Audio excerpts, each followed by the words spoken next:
बिस्मिल्लाहिर्रहमानिर्रहीम। अस्सलाम वालेकुम नाज़रीन, आप देख रहे हैं पीसी वो न्यूज़ और मैं हूँ गुलाम दस्तगीर। प्रोग्राम हमारा निज़ाम के साथ। जी नाज़रीन, काफ़ी देर से हमारा निज़ाम जो है पस मंज़र पे गया हुआ था प्रोग्राम। हमने सोचा कि अब इसको नए अंदाज के साथ आपके सामने पेश किया जाए। मसाइल हमारे वही हैं, मसाइल जो हैं वो हमारे ख़त्म होने के नाम नहीं है बल्कि बढ़ते जा रहे हैं।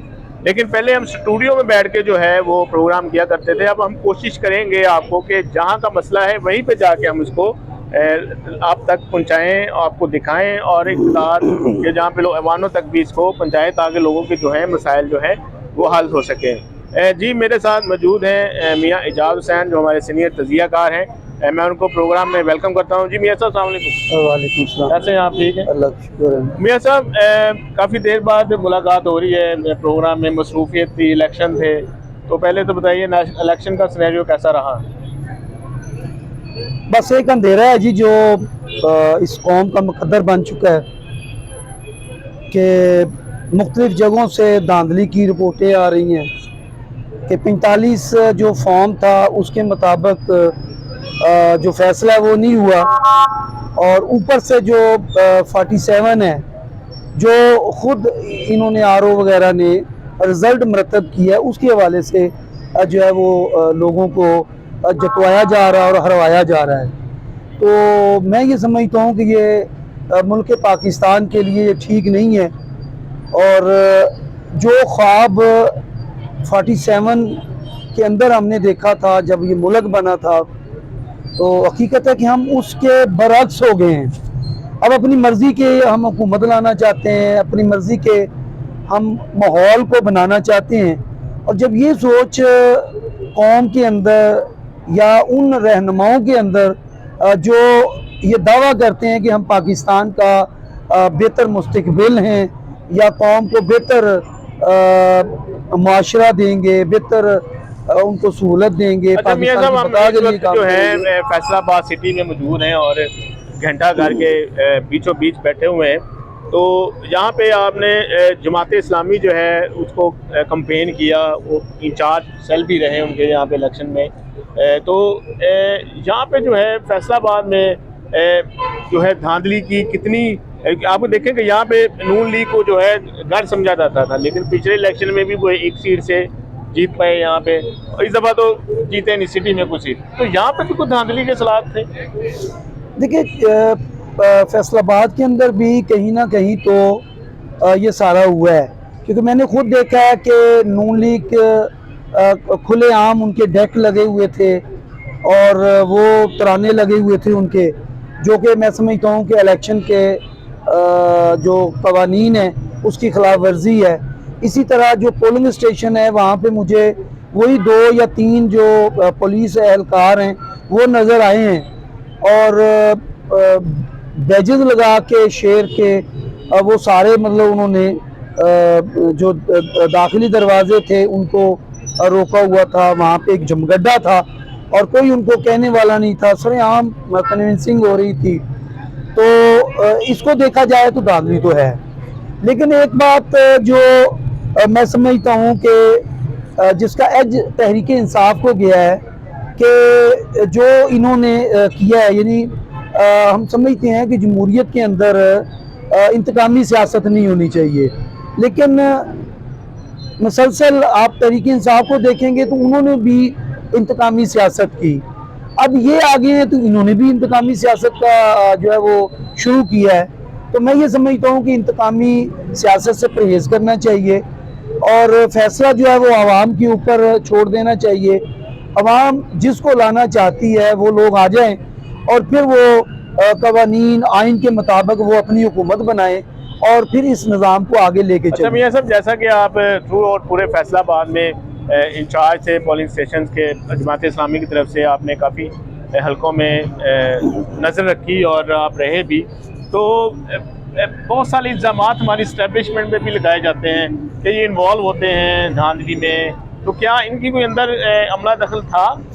देखिए दस्तगीर, मैंने हमेशा कई प्रोग्रामों के अंदर भी ये बात की है कि जब बुनियाद ही आपकी गलत हो तो फिर आप कहें कि ये बिल्डिंग जो है वो तमीर हो जाएगी, पाया तकमील तक पहुंच जाएगी, जो मुमकिन नहीं है। जब आप मेरिट की धज्जियां बखेरते हैं, पाकिस्तान ऐसा मुल्क है, हकीकत है कि हमने आज तक जो आइन है उसके ऊपर अमल दरामद ही नहीं हुआ। जो लीडर इसके ऊपर अमल दरामद करने की कोशिश करता है, या तो उसको मरवा दिया जाता है या फिर उसको जेल में भेज दिया जाता है।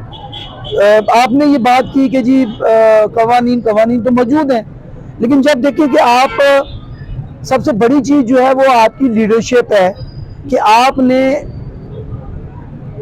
जो लोग बेहतर कारकर्दगी दिखा सकते हैं, जो कवानीन को समझते हैं, जो दयानतदार हैं, जो दफ़ा 62-63 पे अमल पैरा हो सकते हैं, आप ऐसे लोगों को लेके आए। लेकिन होता क्या है कि आप देख लें कि बड़ी बड़ी गाड़ियाँ, फिर बड़े बड़ी जनाब पार्टियाँ, चरगे उड़ते हैं और सारा कुछ है, बड़ी तशहीर होती है। यानी आप जब बुनियाद ही आप गलत रख रहे हैं, यानी वो लोग आते हैं कि जो अरबों खरबों रुपए इलेक्शन कैंपेन पे खर्च करते हैं, तो मुझे बताइए कि फिर उन्होंने कोई खिदमत खलक के लिए इतने पैसे तो नहीं खर्च किए, उन्होंने तो पैसे कमाने हैं, वो बिजनेसमैन है।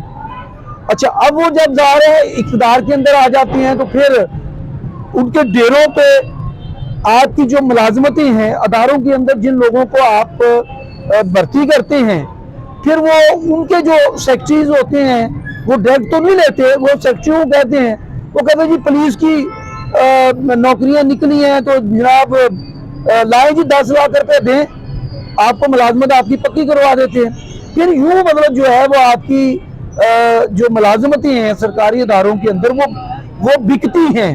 लोग 5-5 लाख 10-10 लाख दे के फिर वो अपनी वो मुलाजमत लेते हैं। तो यहाँ पे भी मेरिट का कत्ल होता है। जहाँ मेरिट का कत्ल होगा वहाँ आप ये तवक्को रखें कि आपका निज़ाम ठीक हो जाएगा, दयानतदार लोग आगे आ जाएंगे, तो ये मुमकिन नहीं। अच्छा मियां साहब, आपके कहने का मैं आपको कहना चाहता हूँ, एक बात ऐड करना चाहता हूँ। ओके सर, कि मैं लोगों को कहा करता हूँ कि अगर आप किसी चीज़ को साफ करना चाहते हैं तो कभी आप गंदे पानी से उस चीज़ को साफ नहीं करेंगे, बल्कि ये बेवकूफ़ आदमी भी जो कम अक्ल है वो भी समझता है कि उसको साफ पानी से ही आप साफ कर सकते हैं। तो लिहाजा जब तक हम बहसीयत कौम, हम दयानतदार लोगों को आगे नहीं लेके आते, हकीकत इसी तरह बंदर बांट होती रहेगी और ये निज़ाम जो है वो इसी तरह जुल्म और ज़्यादती की काली रातें जो हैं वो हमारे सरों पे मुसल्लत रहेंगी, लोग पिसते रहेंगे, जुल्म होता रहेगा, ये सारा कुछ इसी तरह चलता रहेगा। अच्छा मियां साहब, इन शॉर्ट आप बताइएगा कि अब जो सिनेरियो बन चुका है इलेक्शन का,